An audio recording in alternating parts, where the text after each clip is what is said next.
13 ಸ್ಪಾಟ್ಗಳಲ್ಲಿ ಅರ್ಧಕ್ಕರ್ಧ ಖಾಲಿ ಖಾಲಿ. 7ನೇ ಸ್ಪಾಟ್ನಲ್ಲೂ ಏನೂ ಸಿಗ್ಲಿಲ್ಲ. ಯಾಕೆ? ಮತ್ತದೇ ಮಾಸ್ಕ್, ಅದೇ ಕಪ್ಪು ಬಣ್ಣದ ರೈನ್ ಕೋಟ್, ಕಾರ್ಮಿಕರು ಪ್ಲಸ್ ಮಿನಿ ಹಿಟಾಚಿ. ಹೇಗಿತ್ತು 4ನೇ ದಿನದ ಕಾರ್ಯಾಚರಣೆ? 7ನೇ ಸ್ಥಳವನ್ನ ಪರದೆ ಕಟ್ಟಿ ಮುಚ್ಚಿಟ್ಟು ಕಾರ್ಯಾಚರಣೆ ಮಾಡಿದ್ದೇಕೆ? 8ನೇ ಸ್ಪಾಟ್ನಲ್ಲಿ ಸಿಕ್ಕಿದ್ದೇನು? ಇಲ್ಲಿದೆ ನೋಡಿ ಆ ಡೀಟೇಲ್ಸ್.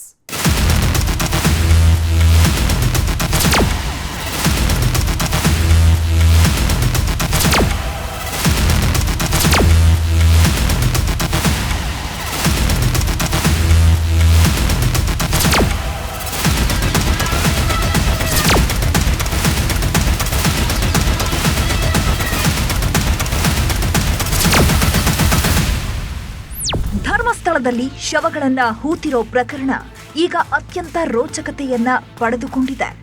3ನೇ ದಿನ 6ನೇ ಸ್ಪಾಟ್ನಲ್ಲಿ ಅವಶೇಷಗಳು ಸಿಕ್ಕ ನಂತರ ಈಗ ಉಳಿದ ಎಲ್ಲ ಸ್ಪಾಟ್ಗಳ ಮೇಲೂ ಕುತೂಹಲ ಹೆಚ್ಚಾಗಿದ್ದು, ಈಗ ಭಾರೀ ಭದ್ರತೆಯಲ್ಲಿ ಸ್ಥಳವನ್ನ ಪರದೆ ಕಟ್ಟಿ ಮುಚ್ಚಿಟ್ಟು 7ನೇ ಸ್ಪಾಟ್ನಲ್ಲಿ ಉತ್ಖನನ ಮಾಡಲಾಗಿದೆ.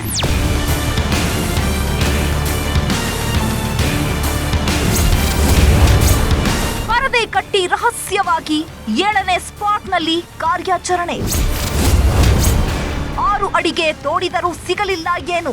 ಅಧಿಕಾರಿಗಳಿಗೆ ಅನಾಮಿಕ ಹೇಳಿದ್ದೇನು? ಉಳಿದಿರೋ ಪ್ರತಿಯೊಂದು ಸ್ಥಳಗಳಲ್ಲೂ ಅಸ್ಥಿಪಂಜರ ಇದೆಯಾ? ಅದೇ ದಟ್ಟಕಾಡು, ಮತ್ತದೇ ಪೊದೆಗಳು ಹಬ್ಬಿಕೊಂಡಿರೋ ಜಾಗ.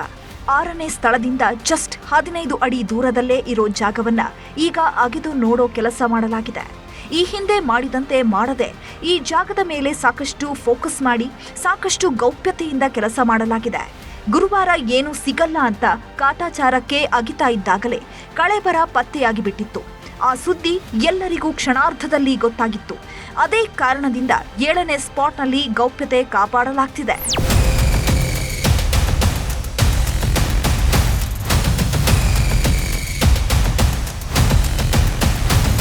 4ನೇ ದಿನ ಎಂದಿನಂತೆ 10:30ರ ನಂತರ ಎಸ್ಐಟಿ ಕಚೇರಿಯಲ್ಲಿ ಕೆಲಸಗಳು ಶುರುವಾದವು. ಅಧಿಕಾರಿಗಳು ಒಬ್ಬೊಬ್ಬರಾಗಿ ಎಸ್ಐಟಿ ಕಚೇರಿಯತ್ತ ಬಂದಿದ್ರು. ಪ್ರಕರಣದ ತನಿಖಾಧಿಕಾರಿ ಜಿತೇಂದ್ರ ಕುಮಾರ್ ದಯಾಮ, ಪುತ್ತೂರು ಎಸಿ ಸ್ಟೆಲಾ ವರ್ಗೀಸ್ ಜೊತೆಗೆ ದೂರುದಾರ ಸಹ 10:30ಕ್ಕೆ ಎಸ್ಐಟಿಗೆ ಆಗಮಿಸಿದ್ರು. ನಂತರ ತನಿಖಾ ಪ್ರಕ್ರಿಯೆ ಬಗ್ಗೆ ಒಂದು ಸುತ್ತಿನ ಮೀಟಿಂಗ್ ಮಾಡಿ ನೇತ್ರಾವತಿ ಸ್ನಾನಘಟ್ಟದ ಮೂಲಕ 7ನೇ ಸ್ಪಾಟ್ಗೆ ತೆರಳಿದ್ರು.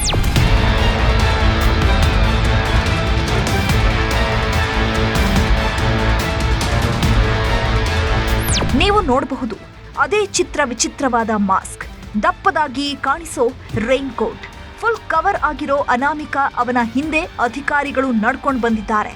ಅವರ ಹಿಂದೆಯೇ 12-13 ಕಾರ್ಮಿಕರು ಅಗೆಯಲು ಬೇಕಾದ ಸಾಮಗ್ರಿಗಳನ್ನ ತೆಗೆದುಕೊಂಡು ಬಂದಿದ್ದಾರೆ. ಎಲ್ಲರೂ ನಡ್ಕೊಂಡು ಹೋಗ್ತಾ ಇರೋದನ್ನ ನೀವು ನೋಡಬಹುದು.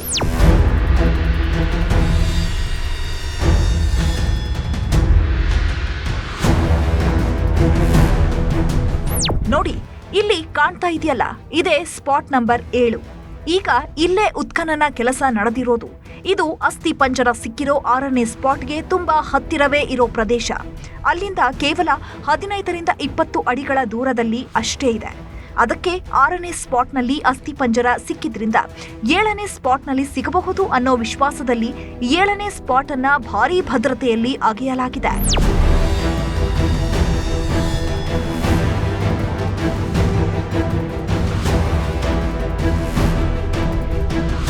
3ನೇ ದಿನ 6ನೇ ಸ್ಪಾಟ್ನಲ್ಲಿ ಅಗಿತಾ ಇದ್ದಂತೆಯೇ ಮಾಹಿತಿ ಸೋರಿಕೆ ಆಗಿತ್ತು. ಅಲ್ಲಿ ಮೂಳೆಗಳು ಪತ್ತೆಯಾದ ವಿಚಾರ ಎಲ್ಲರಿಗೂ ಗೊತ್ತಾಗಿತ್ತು. ಎಷ್ಟು ಮೂಳೆಗಳು, ಏನೇನ್ ಇತ್ತು ಅನ್ನೋ ವಿಚಾರವೆಲ್ಲ ಆಚೆ ಬಂದಿತ್ತು. ಅದಕ್ಕೆ ಈಗ 4ನೇ ದಿನದ ಕಾರ್ಯಾಚರಣೆಯನ್ನ ತುಂಬಾ ಗೌಪ್ಯವಾಗಿ ಮಾಡಲಾಗಿದೆ. ಅಲ್ಲಿರೋ ಅಧಿಕಾರಿಗಳು, ಕಾರ್ಮಿಕರು ಬಿಟ್ಟು ಬೇರೆ ಯಾರಿಗೂ ಏನೂ ಕಾಣದಂತೆ ಮಾಡೋ ಮೂಲಕ ಉತ್ಖನನ ಕೆಲಸ ನಡೆಸಲಾಗಿದೆ.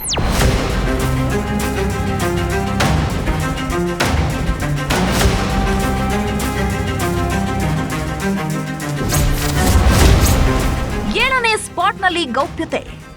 6ನೇ ಸ್ಪಾಟ್ನಲ್ಲಿ ಅಸ್ಥಿ ಪಂಜರ ಸಿಗ್ತಾ ಇದ್ದಂತೆ ಎಸ್ಐಟಿ ಅಧಿಕಾರಿಗಳು ಫುಲ್ ಆಕ್ಟಿವ್ ಆಗಿದ್ದಾರೆ. ತುಂಬಾ ರಹಸ್ಯವಾಗಿ ಪಾಯಿಂಟ್ ನಂಬರ್ 7ಅನ್ನ ಅಗೆಯೋ ಕೆಲಸ ಮಾಡಲಾಗಿದೆ. ಇನ್ನು ಮುಂದೆ ಅಗೆಯಲಿರುವ ಜಾಗಗಳಲ್ಲಿ ಗೌಪ್ಯತೆಯನ್ನ ಕಾಪಾಡಲು ಎಸ್ಐಟಿ ತೀರ್ಮಾನಿಸಿದೆ. ಸುತ್ತಲೂ ಪರದೆ ಕಟ್ಟಿ ನಂತರ ಉತ್ಖನನ ಕೆಲಸ ಮಾಡಲಾಗಿದೆ. ಅಷ್ಟೇ ಅಲ್ಲದೆ ಅಲ್ಲಿಗೆ ಹೋದ ಎಲ್ಲರಿಗೂ ಮೊಬೈಲ್ ತರಬಾರದು, ಮೊಬೈಲ್ ಬಳಸಬಾರದು ಅಂತ ಕಟ್ಟುನಿಟ್ಟಿನ ಸೂಚನೆ ಕೂಡ ಕೊಡಲಾಗಿದೆ. ಪುತ್ತೂರು ಎಸಿ ಸ್ಟೆಲಾ ವರ್ಗೀಸ್ ಹಾಗೂ ಎಸ್ಐಟಿ ತನಿಖಾಧಿಕಾರಿ ಎಸ್ಪಿ ಜಿತೇಂದ್ರ ಈ ಇಬ್ಬರಿಗೆ ಮಾತ್ರ ಮೊಬೈಲ್ಗೆ ಬಳಕೆಗೆ ಅವಕಾಶ ಕೊಡಲಾಗಿದೆ.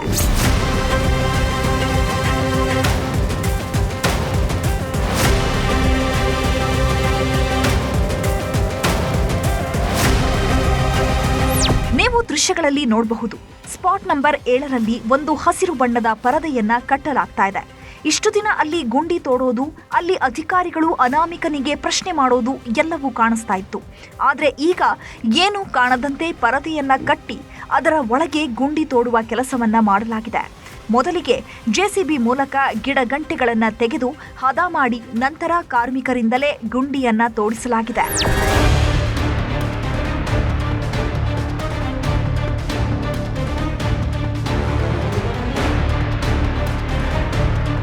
ಇನ್ನು 3 ದಿನಗಳ ನಡೆದ ಕಾರ್ಯಾಚರಣೆಗೂ ಮಳೆ ಅಡಚಣೆಯನ್ನ ಉಂಟು ಮಾಡಿತ್ತು.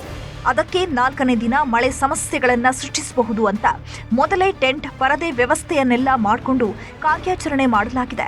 ಅಸ್ಥಿ ಪಂಜರಗಳು ಸಿಗ್ತಾ ಇದ್ದಂತೆ ಅಲರ್ಟ್ ಆಗಿರೋ ಅಧಿಕಾರಿಗಳು ತುಂಬಾ ಸೀರಿಯಸ್ ಆಗಿ ಎಲ್ಲ ಕೆಲಸಗಳನ್ನ ಮಾಡ್ತಿದ್ದಾರೆ. ಒಂದು ಕಡೆ ಗುಂಡಿಗಳನ್ನ ತೋಡೋ ಕೆಲಸ ಮಾಡ್ತಾ ಇದ್ರೆ, ಮತ್ತೊಂದು ಕಡೆ ಅನಾಮಿಕ ತೋರಿಸಿರೋ ಜಾಗಗಳಲ್ಲಿ ಟೈಟ್ ಸೆಕ್ಯೂರಿಟಿ ಹಾಕಿ ಭದ್ರತೆ ಕೊಡಲಾಗ್ತಾ ಇದೆ.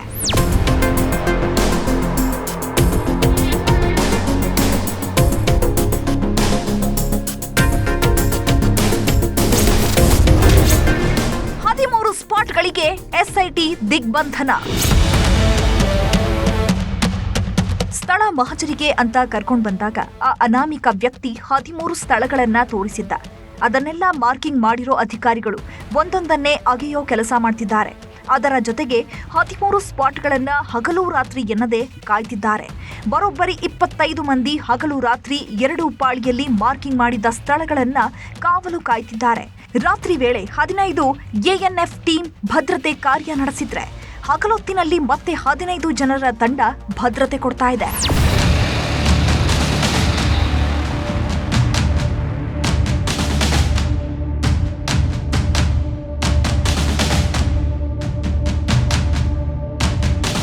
ಒಂದರಿಂದ 6 ಸ್ಥಳಗಳಲ್ಲಿ ಈಗಾಗಲೇ ಉತ್ಖನನವಾಗಿದೆ. ಅದರಲ್ಲಿ 1ರಿಂದ 5 ಸ್ಥಳಗಳಲ್ಲಿ ಏನೂ ಕೂಡ ಸಿಕ್ಕಿಲ್ಲ. ಆದರೂ ಸಹ ಎಲ್ಲ ಸ್ಥಳಗಳಲ್ಲೂ ಭದ್ರತಾ ಸಿಬ್ಬಂದಿ ಕಾಯ್ತಿದ್ದಾರೆ. ಎಎನ್ಎಫ್ ಜೊತೆ ರಾತ್ರಿ ವೇಳೆಯಲ್ಲಿ 10 ಮಂದಿ ಸ್ಥಳೀಯ ಪೊಲೀಸರು ಭದ್ರತೆ ಕೊಡ್ತಿದ್ದಾರಂತೆ. ಪ್ರತಿನಿತ್ಯ ಉತ್ಖನನ ಮುಗಿದ ಬಳಿಕ ಅರಣ್ಯ ಸುತ್ತಲೂ ಎಎನ್ಎಫ್ ಟೀಮ್ ಓಡಾಟ ನಡೆಸ್ತಾ ಇದೆ. ಮಾರ್ಕ್ ಮಾಡಿರೋ ಎಲ್ಲ ಸ್ಥಳಗಳಲ್ಲಿ ಶಸ್ತ್ರಾಸ್ತ್ರಗಳನ್ನ ಹಿಡ್ಕೊಂಡು ಪಹರೆ ಕಾಯ್ತಿದ್ದಾರೆ.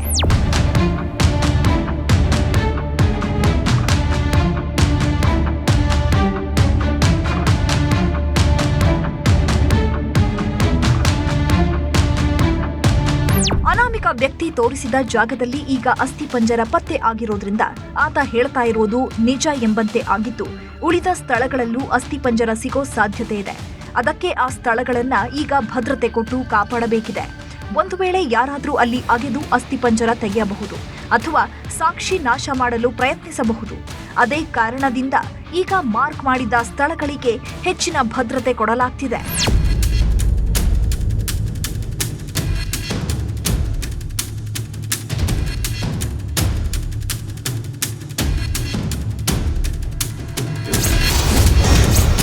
ಸ್ಪಾಟ್ ನಂಬರ್ 7ರಲ್ಲಿ ಏನೇನ್ ಆಯ್ತು? ಸ್ಪಾಟ್ ನಂಬರ್ 6ರಲ್ಲಿ ಮಾನವನ ಕಳೇಬರ ಸಿಕ್ಕಿದ್ರಿಂದ ಸ್ಪಾಟ್ ನಂಬರ್ 7 ಎಲ್ಲರ ಕೇಂದ್ರ ಬಿಂದುವಾಗಿತ್ತು. ಇದು ನಂಬರ್ 6ರ ಪಕ್ಕದಲ್ಲೇ ಇದ್ದ ಸ್ಥಳ ಆಗಿದ್ರಿಂದ, ಜೊತೆಗೆ ಅನಾಮಿಕ ವ್ಯಕ್ತಿ ಇಲ್ಲೂ ಹೂತಿದ್ದೇನೆ ಅಂತ ಕಾನ್ಫಿಡೆಂಟ್ ಆಗಿ ಹೇಳಿದ್ರಿಂದ ಅಧಿಕಾರಿಗಳು ಫುಲ್ ಅಲರ್ಟ್ ಆಗಿದ್ರು. ಮೊದಲೇ ಆ ಜಾಗವನ್ನೆಲ್ಲ ಸೀಸ್ ಮಾಡಿ ನಂತರವೇ ತಮ್ಮ ಕಾರ್ಯಾಚರಣೆ ಆರಂಭಿಸಿದ್ರು. ಮೊದಲು ಹಿಟಾಚಿ ಮೂಲಕ ಕ್ಲೀನ್ ಮಾಡಿಕೊಂಡು ನಂತರ ಕಾರ್ಮಿಕರನ್ನ ಅಗೆಯಲು ಬಿಡಲಾಗಿತ್ತು. ಇದೆಲ್ಲವೂ ಸಹ ಅನಾಮಿಕನ ಸಮ್ಮುಖದಲ್ಲೇ ನಡೆದಿತ್ತು.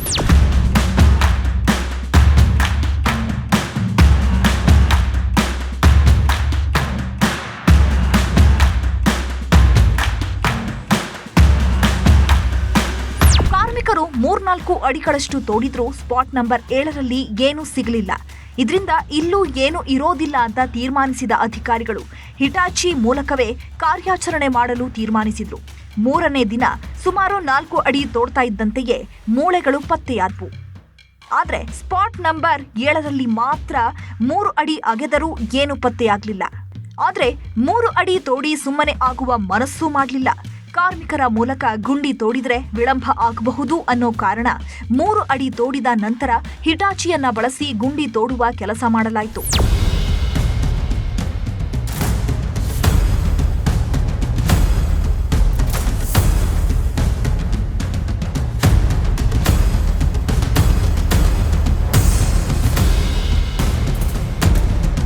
ಒಟ್ಟು 13 ಸ್ಥಳಗಳನ್ನ ತೋರಿಸಿರೋ ಅನಾಮಿಕ ತಾನು ತೋರಿಸಿದ ಎಲ್ಲಾ ಸ್ಥಳಗಳ ಬಗ್ಗೆಯೂ ಫುಲ್ ಕಾನ್ಫಿಡೆನ್ಸ್ ಅಲ್ಲಿದ್ದಾನೆ. ಎಲ್ಲಾ ಸ್ಥಳಗಳಲ್ಲೂ ಶವಗಳನ್ನ ಹೂತಿರೋದು ಸತ್ಯ ಅಂತ ಹೇಳ್ತಾ ಇದ್ದಾನೆ. 6ನೇ ಸ್ಪಾಟ್ನಲ್ಲಿ 4 ಅಡಿಗಳಲ್ಲೇ ಮೂಳೆಗಳು ಸಿಕ್ಕಿದ್ದಲ್ವಾ, ಆದ್ರೆ ಇಲ್ಲಿ ಸಿಗ್ತಾ ಇಲ್ಲ. ಇನ್ನು ಎಷ್ಟು ಆಳದಲ್ಲಿ ಹೂತಿದ್ದೀಯಾ ಅಂತ ಪ್ರಶ್ನೆ ಮಾಡಿದ್ದಾರೆ. ನನಗೆ ನೆನಪಿಲ್ಲ, ಆದ್ರೆ ಇನ್ನು ಆಳಕ್ಕೆ ತೆಗೆಯಿರಿ, ಸಿಗಲಿದೆ ಅಂತ ಹೇಳಿದ್ದಾನೆ. ಹಾಗೆ ಅನಾಮಿಕ ಹೇಳಿದ್ದನ್ನ ಕೇಳ್ಕೊಂಡು ಇನ್ನೂ ಹೆಚ್ಚು ಆಳಕ್ಕೆ ತೋಡಲಾಯಿತು.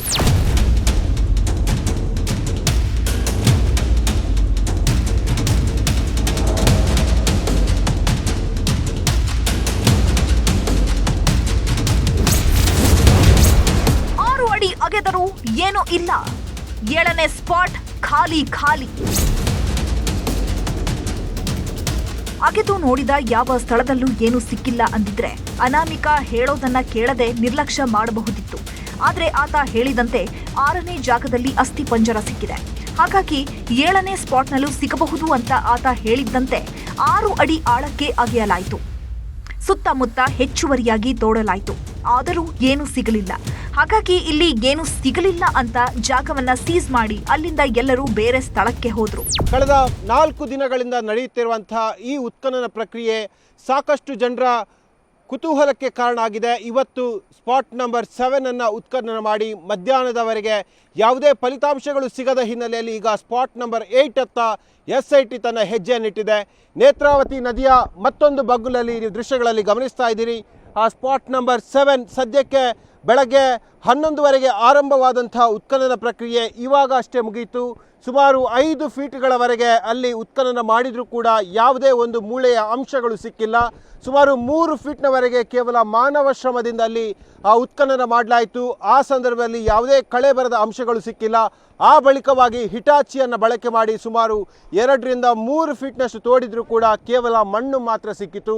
ಈ ಹಿನ್ನೆಲೆಯಲ್ಲಿ ಈಗ ಪಾಯಿಂಟ್ ನಂಬರ್ 7 ಅನ್ನು ಕ್ಲೋಸ್ ಮಾಡಲಾಗಿದೆ. ಪಾಯಿಂಟ್ ನಂಬರ್ 8ಕ್ಕೆ ಈಗ SIT ದಾಂಗುಡಿ ಇಡ್ತಾ ಇದೆ. ಪ್ರಮುಖವಾಗಿ ಸ್ಪಾಟ್ ನಂಬರ್ 6 ಅಲ್ಲಿ ಮಧ್ಯಾಹ್ನದ ವೇಳೆಗೆ ಕಳೆಬರದ ಅಂಶಗಳು ಸಿಕ್ಕಿತ್ತು. ಸುಮಾರು 25 ಅವಶೇಷಗಳು ಅಂದರೆ ಮಾನವನ ದೇಹದ 25 ಮೂಳೆಗಳು ಸಿಕ್ಕಿತ್ತು.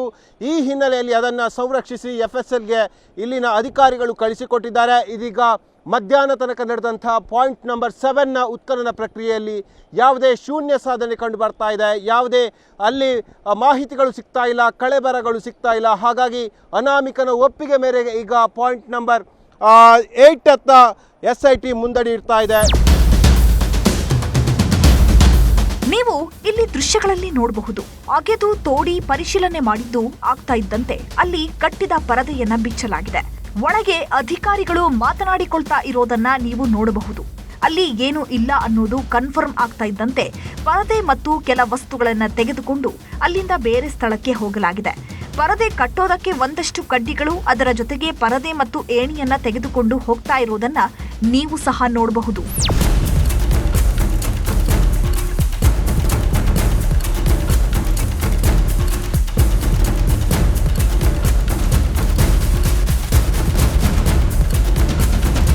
ಮಧ್ಯಾಹ್ನದವರೆಗೂ ಒಂದೇ ಗುಂಡಿಯನ್ನ ತೋಡಲಾಗಿದ್ದು ಅದರಲ್ಲಿ ಏನೂ ಇಲ್ಲ ಅಂತ ಗೊತ್ತಾಗ್ತಾ ಇದ್ದಂತೆ ಸ್ಪಾಟ್ ನಂಬರ್ 8ಕ್ಕೆ ಹೋಗಲಾಗಿದೆ. ಅದಕ್ಕೂ ಮೊದಲು ಎಲ್ಲರಿಗೂ ಊಟ ತೆಗೆದುಕೊಂಡು ಬಂದು ಕೊಡಲಾಯಿತು. ಪೇಪರ್ ಬಾಕ್ಸ್ಗಳಲ್ಲಿ ಕೂಲಿ ಕಾರ್ಮಿಕರು ಊಟವನ್ನ ತೆಗೆದುಕೊಂಡು ಹೋಗಿ ಕಾಡಿನ ಮಧ್ಯೆಯೇ ಊಟ ಮಾಡಿಕೊಂಡು ಮತ್ತೊಂದು ಸ್ಪಾಟ್ಗೆ ತೆರಳಿದ್ರು. 7 ಸ್ಥಳಗಳಲ್ಲಿ 6 ಖಾಲಿ. ಉಳಿದ ಸ್ಥಳಗಳ ಮೇಲೆ ಎಲ್ಲರ ಕಣ್ಣು. 6ನೇ ಸ್ಪಾಟ್ನಲ್ಲಿ ಒಂದು ಕಳೆಬರ, ಸುಮಾರು 25ಕ್ಕೂ ಹೆಚ್ಚು ಮೂಳೆಗಳು ಸಿಕ್ಕಿರೋದ್ರಿಂದ ಈಗ ಬೇರೆ ಸ್ಥಳಗಳನ್ನ ನಿರ್ಲಕ್ಷ್ಯ ಮಾಡುವಂತೆಯೇ ಇಲ್ಲ. ಆದರೆ ಈವರೆಗೆ ಅನಾಮಿಕ ಹೇಳಿದ ಸ್ಥಳಗಳಲ್ಲಿ ಕೇವಲ ಒಂದು ಭಾಗದಲ್ಲಿ ಮಾತ್ರ ಅವಶೇಷ ಪತ್ತೆಯಾಗಿದೆ. ಹಾಗಾಗಿ ಆತ ಒಂದು ಅಂದಾಜಿನ ಮೇಲೆ ಜಾಗಗಳನ್ನ ತೋರಿಸಿರೋ ಸಾಧ್ಯತೆ ಇದೆ ಅಂತ ಹೇಳಲಾಗ್ತಿದೆ. ಉಳಿದ ಸ್ಥಳಗಳ ಬಗ್ಗೆಯೂ ಅನುಮಾನ ಮೂಡ್ತಾ ಇದೆ. ಅದಕ್ಕೆ ಈಗ 6ನೇ ಸ್ಪಾಟ್ನಲ್ಲಿ ಸಿಕ್ಕ ಎಲ್ಲ ಮೂಳೆಗಳನ್ನ FSLಗೆ ಕಳುಹಿಸಿಕೊಡಲಾಗಿದೆ.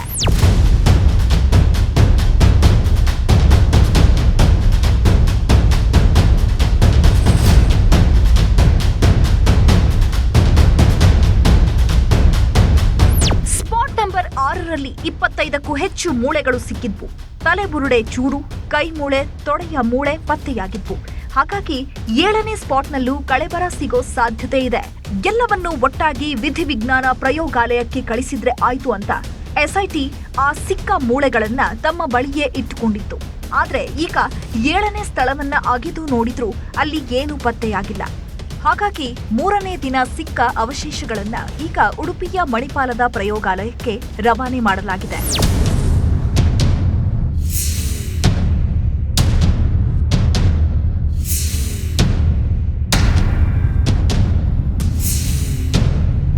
ಐದು ಹಲ್ಲು, ದವಡೆ ಮೂಳೆ, 2 ತೊಡೆ ಮೂಳೆ, ಬುರುಡೆಯ ಚೂರು ಸೇರಿದಂತೆ ಒಟ್ಟು 25 ಮೂಳೆಗಳನ್ನ ಸಂಗ್ರಹ ಮಾಡಿಟ್ಟುಕೊಂಡಿದ್ದು ಅದನ್ನೆಲ್ಲ ಮಣಿಪಾಲ KMCಯ ಆಸ್ಪತ್ರೆಯ ಲ್ಯಾಬ್ಗೆ ರವಾನಿಸಲಾಗಿದೆ. ಶುಕ್ರವಾರ ಸಂಜೆಯವರೆಗೆ ಮಣಿಪಾಲದ ಲ್ಯಾಬ್ನಲ್ಲಿ ಪರೀಕ್ಷೆ ನಡೆಯಲಿದ್ದು ನಂತರ ಅದನ್ನ ಬೆಂಗಳೂರಿಗೆ ರವಾನೆ ಮಾಡುವ ಸಾಧ್ಯತೆ ಇದೆಯಂತೆ. ವಿಧಿವಿಜ್ಞಾನ ತಜ್ಞರು ಸಿಕ್ಕಿರುವ ಮೂಳೆಗಳ ಪರೀಕ್ಷೆ ಮಾಡಿ ವರದಿ ಕೊಡಲಿದ್ದಾರೆ. ಒಂದು ಕಡೆ ಸಿಕ್ಕಿರೋ ಮೂಳೆಗಳ ಪರೀಕ್ಷೆ ನಡೀತಾ ಇದ್ರೆ ಮತ್ತೊಂದು ಕಡೆ ಬೇರೆ ಸ್ಥಳಗಳ ಉತ್ಖನನ ಕೆಲಸವೂ ನಡೀತಾ ಇದೆ.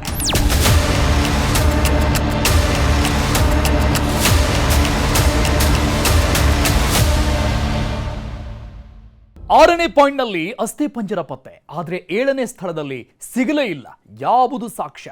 9ರಿಂದ 13 ಜಾಗಗಳಲ್ಲಿ ಅಡಗಿದೆಯಾ ಎಲ್ಲ ರಹಸ್ಯ. 4ನೇ ದಿನ ಗೌಪ್ಯ ಕಾರ್ಯಾಚರಣೆ ನಡೆಸಿದ್ಯಾಕೆ? ಪರದೆ ಕಟ್ಟಿ ಗುಂಡಿ ತೋಡಿಸಿದ್ಯಾಕೆ? ಒಂದು ಕಡೆ ಸಾಕ್ಷಿಗೆ ಹುಡುಕಾಟ, ಮತ್ತೊಂದು ಕಡೆ ತನಿಖೆ. ಹೇಗಿದೆ SIT ಕಾರ್ಯಾಚರಣೆ?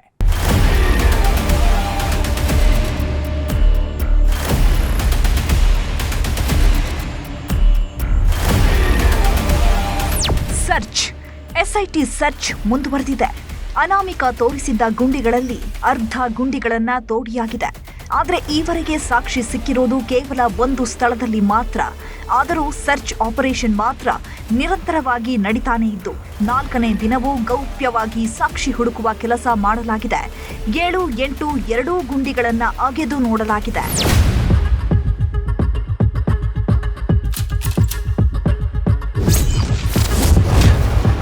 ಪಾಯಿಂಟ್ 7ರಲ್ಲಿ ಏನೂ ಇಲ್ಲ. 8ನೇ ಸ್ಪಾಟ್ನಲ್ಲಿ ಸಿಕ್ಕಿದ್ದು ಏನೆಲ್ಲ? 2 ID ಕಾರ್ಡ್ ಬೆನ್ನತ್ತಿದ SIT ಮೂಲವನ್ನೇ ಕೆದಕಿದ್ದು ಹೇಗೆ? ಬುರುಡೆ ಮೂಳೆಗಳನ್ನ ಆಧರಿಸಿ SIT ಟೀಮ್ ಮಾಸ್ಟರ್ ಪ್ಲಾನ್. 4ನೇ ದಿನ ಎಂದಿನಂತೆ ಬೆಳಗ್ಗೆಯೇ ಅಖಾಡಕ್ಕೆ ಇಳಿದಿದ್ದ SIT 7ನೇ ಸ್ಥಳವನ್ನ ಮುಚ್ಚಿಟ್ಟು ಅಂದ್ರೆ ಸುತ್ತಮುತ್ತಲೂ ಪರದೆ ಕಟ್ಟಿ ಸರ್ಚ್ ಆಪರೇಷನ್ ಮಾಡಿತ್ತು. ಆದ್ರೆ ಅಲ್ಲಿ ಅನಾಮಿಕ ಹೇಳಿದ ರೀತಿ ಏನೂ ಸಿಗಲಿಲ್ಲ. 5-6 ಅಡಿ ಅಗೆದರೂ ಸಿಗಲಿಲ್ಲ. ಸುತ್ತಮುತ್ತ ಮತ್ತಷ್ಟು ತೋಡಿ ನೋಡಿದ್ರು ಏನು ಪತ್ತೆಯಾಗಲಿಲ್ಲ. ಕೊನೆಗೆ ಅದನ್ನ ಕ್ಲೋಸ್ ಮಾಡಿ ಅಲ್ಲಿಂದ 300 ಅಡಿಗಳಷ್ಟು ದೂರದಲ್ಲಿರೋ ಸ್ಪಾಟ್ ನಂಬರ್ 8ಕ್ಕೆ ಹೋಗಿ ಸರ್ಚ್ ಮಾಡಲಾಗಿದೆ. ಪಾಯಿಂಟ್ 1, 2, 3, 4, 5, 6, 7 ಸ್ಥಳಗಳು ಅಕ್ಕಪಕ್ಕದಲ್ಲೇ ಇದ್ವು. ಆದ್ರೆ ಪಾಯಿಂಟ್ ನಂಬರ್ 8 ಸ್ವಲ್ಪ ದೂರದಲ್ಲಿತ್ತು. 1ರಿಂದ 7 ಸ್ಥಳಗಳಲ್ಲಿ ಮಣ್ಣು ಕೊಚ್ಚಿ ಹೋಗಿರಬಹುದು ಅಥವಾ ಪ್ರವಾಹಗಳಿಂದ ಮಣ್ಣು ಕೊಚ್ಕೊಂಡು ಬಂದಿರಬಹುದು. ಆದ್ರೆ 8ರಿಂದ 13ನೇ ಸ್ಪಾಟ್ಗಳಲ್ಲಿ ಕಳೆಬರ ಸಿಗೋದು ಖಚಿತ ಅಂತ ಅನಾಮಿಕ ವ್ಯಕ್ತಿಯೇ ಹೇಳಿದ್ದ. ಅದರಂತೆ ಈಗ 8ನೇ ಸ್ಥಳದಲ್ಲೂ ಕಳೆಬರಕ್ಕಾಗಿ ಹುಡುಕಾಟ ನಡೆಸಲಾಗಿದೆ. ಅನಾಮಿಕನ ಮುಂದೆಯೇ 8 ಸ್ಥಳವನ್ನ ಅಗೆದು ನೋಡಲಾಗಿದೆ.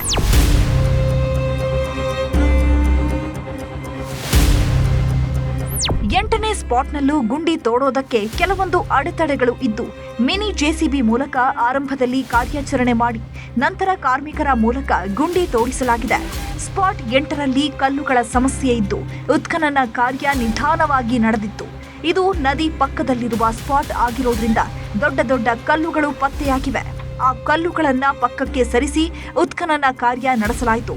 7ನೇ ಸ್ಪಾಟ್ ರೀತಿ ಇಲ್ಲೂ ಸಹ ಪರದೆಯನ್ನ ಸುತ್ತಲೂ ಕಟ್ಟಿ ಯಾರಿಗೂ ಕಾಣದಂತೆ ಕಾರ್ಯಾಚರಣೆ ಮಾಡಲಾಗಿದೆ. ಆದರೆ ಇಲ್ಲೂ ಸಹ ಏನೂ ಪತ್ತೆ ಆಗಿಲ್ಲ ಅಂತ ಹೇಳಲಾಗ್ತಿದೆ.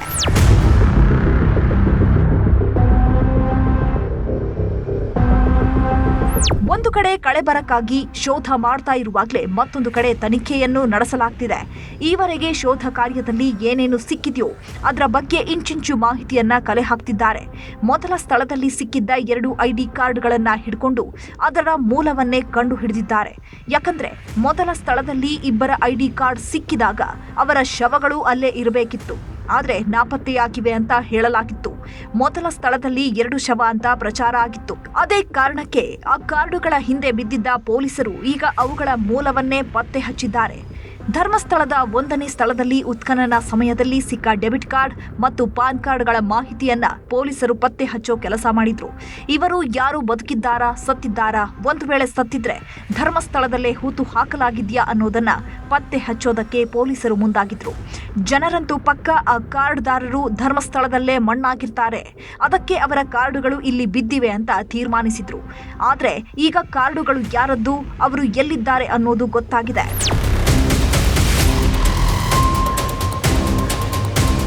ಅಲ್ಲಿ ಸಿಕ್ಕಿದ್ದ ಒಂದು ATM ಕಾರ್ಡ್ ಮಹಿಳೆಯದ್ದು, ಪಾನ್ ಕಾರ್ಡ್ ಒಬ್ಬ ಯುವಕನದ್ದು. ಅದರಲ್ಲಿ ಆ ಮಹಿಳೆ ಇನ್ನೂ ಬದುಕಿದ್ದಾರೆ.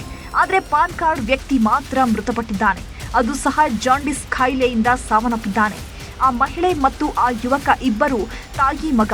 ಅವರದ್ದು ಬೆಂಗಳೂರು ಗ್ರಾಮಾಂತರ ಜಿಲ್ಲೆಯ ದಾಬಸ್ಪೇಟೆ ಅನ್ನೋದು ಈಗ ಗೊತ್ತಾಗಿದೆ.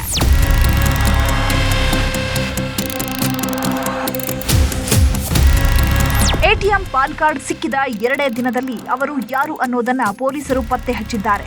ಅಂದ್ರೆ ಈ ಪ್ರಕರಣವನ್ನ ಪೊಲೀಸರು SIT ಎಷ್ಟೊಂದು ಸೀರಿಯಸ್ ಆಗಿ ತೆಗೆದುಕೊಂಡಿದ್ದಾರೆ ಅನ್ನೋದು ಅರ್ಥ ಆಗುತ್ತೆ. ಇದೊಂದೇ ವಿಚಾರ ಅಲ್ಲ, ಅತ್ತ ಧರ್ಮಸ್ಥಳ ಗ್ರಾಮ ಪಂಚಾಯಿತಿಯಿಂದಲೂ SIT ವರದಿಯನ್ನ ಕೇಳಿದೆ. 1985ರಿಂದ 2000ವರೆಗೂ ಅನಾಥ ಶವಗಳ ಹೂತಿರೋ ಬಗ್ಗೆ ಸಮಗ್ರ ವರದಿಯನ್ನ ಕೊಡಿ ಅಂತ ಕೇಳಿದೆ. ಒಂದು ಗುಂಡಿಗಳನ್ನ ತೋಡಿ ಸಾಕ್ಷಿಗಳಿಗೆ ಹುಡುಕಾಟ ಮಾಡ್ತಾ ಇದ್ದು, ಮತ್ತೊಂದು ಕಡೆ ಸಿಕ್ಕ ಸಾಕ್ಷ್ಯಗಳನ್ನ ಇಟ್ಕೊಂಡು ತನಿಖೆಯನ್ನು ಮಾಡ್ತಾ ಇದೆ. ನಾಪತ್ತೆ ಆದವರು, ಅನಾಥ ಶವಗಳ ಬಗ್ಗೆಯೂ ಮಾಹಿತಿ ಪಡೆದುಕೊಳ್ತಾ ಇದೆ. ಸ್ಪಾಟ್ ನಂಬರ್ 6ರಲ್ಲಿ ಸಿಕ್ಕಿರೋ ಅಸ್ಥಿ ಪಂಜರದ ಅವಶೇಷಗಳನ್ನ FSLಗೆ ಕಳಿಸಿ ಅದು ಯಾವಾಗಿನದ್ದು, ಹೆಣ್ಣಿನದ್ದ, ಗಂಡಿನದ್ದ ಅಂತ ತಿಳಿದುಕೊಳ್ಳೋ ಕೆಲಸ ಮಾಡ್ತಾ ಇದೆ.